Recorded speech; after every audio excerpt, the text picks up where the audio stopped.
If I could sit down with every coach, consultant, business owner out there and give them the real playbook for sustainable success, not just how to make more money, but how to actually feel fulfilled doing it, this right here would be it. Because the truth is, the way the top 0.01% think, operate, and live is completely different from the grind and hustle mindset most people get stuck in.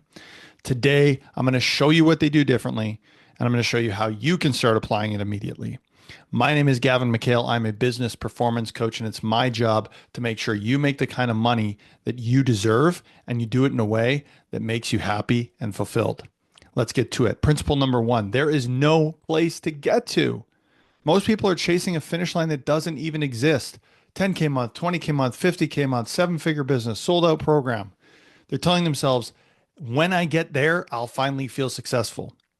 Here's the truth though. There's no finish line. We are playing an infinite game. And if you don't rewire your identity to enjoy the process, not just the prize at the end, you're going to burn out before you ever feel fulfilled. In my brand new book, Consciouspreneur, I talk about the moment I realized that I had become successful on paper, but felt completely empty inside. And I had to unlearn the belief that my worth was tied to productivity and external success. What the top people know is that success is an inside out game. It is not the other way around. Principle number two, be misunderstood. Growth requires you to be weird. If people don't get you, that's a good thing. That means you're not living inside their limited version of reality. The most aligned version of you is always going to be misunderstood by the version of others who are still stuck, who are still living in a way that you used to live.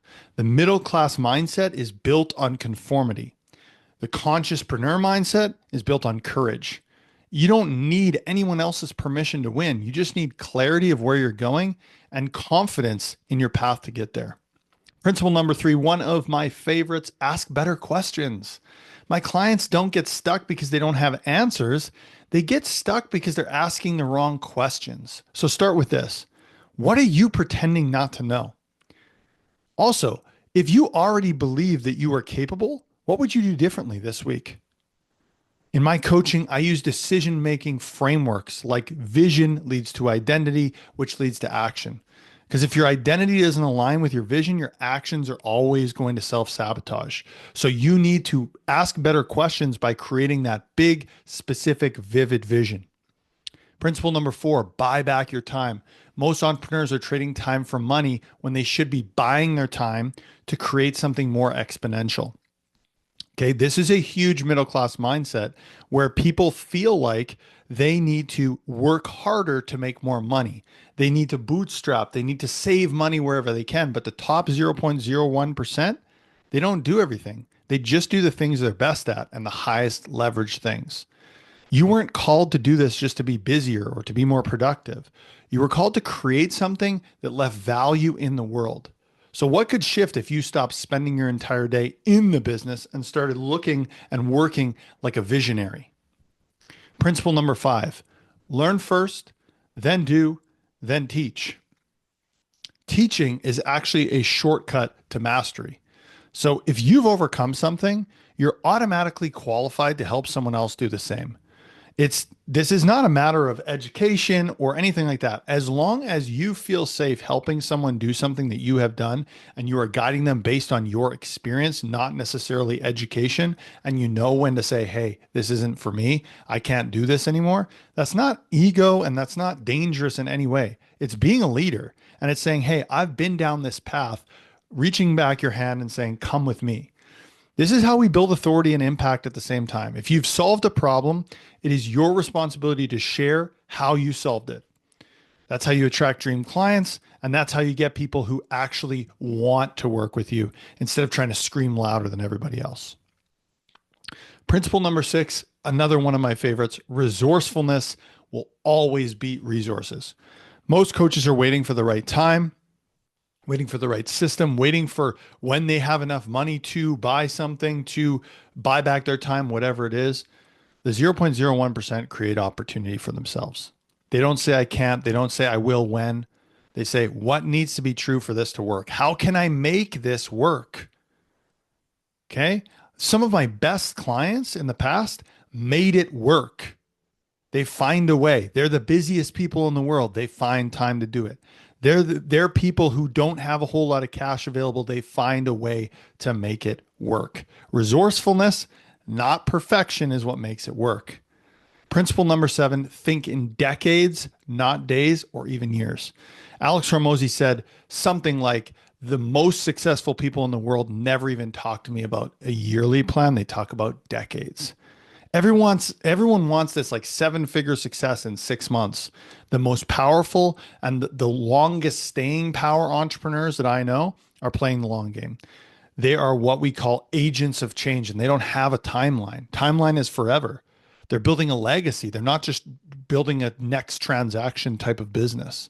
So we're in a world of short-term hacks. If we can be long-term thinkers, if we can zoom out and recognize that there's a bigger picture, we're going to win the game. Compound momentum is just like compound interest, and it's very real. Reputation, energy, confidence, joy, and of course, money. It's going to compound over time if you just keep staying on the path. Principle number 8, invest in your priorities. Your calendar and your bank account and credit card statements will tell you what you actually value, not what you say you value. You do not need to set more goals. You do not need to have more vision talks or anything like that. You need more alignment between what you're doing and where you're investing your money and what you say you want. One of the most powerful questions that I ask my clients, and I ask in the book, is something like, if you had only 20 hours a week to build a 7-figure business, what would you stop doing? That's how you find the real work. That's how you find what really matters. Okay. And you spending extra time doing things, I'm not saying don't do things that you enjoy, but you spending extra time doing things you shouldn't be doing is wasting your time and is pulling you out of alignment with the goals that you say you want. The final principle, principle number 9, make it about other people. The moment that you stop making this about you, everything expands. Okay. One of my favorite things to talk about with my clients is that when you leave them better off than you found them, you're always going to win. Even if you don't make money in that sales call or book a sales call from that conversation, the karma bank account builds. And I promise you, at some point in the future, that person will want to work with you. And I guarantee that energetically, that will attract other people to you. So stop making it about you. Stop worrying about what other people can do for you and just focus on what can I do for them.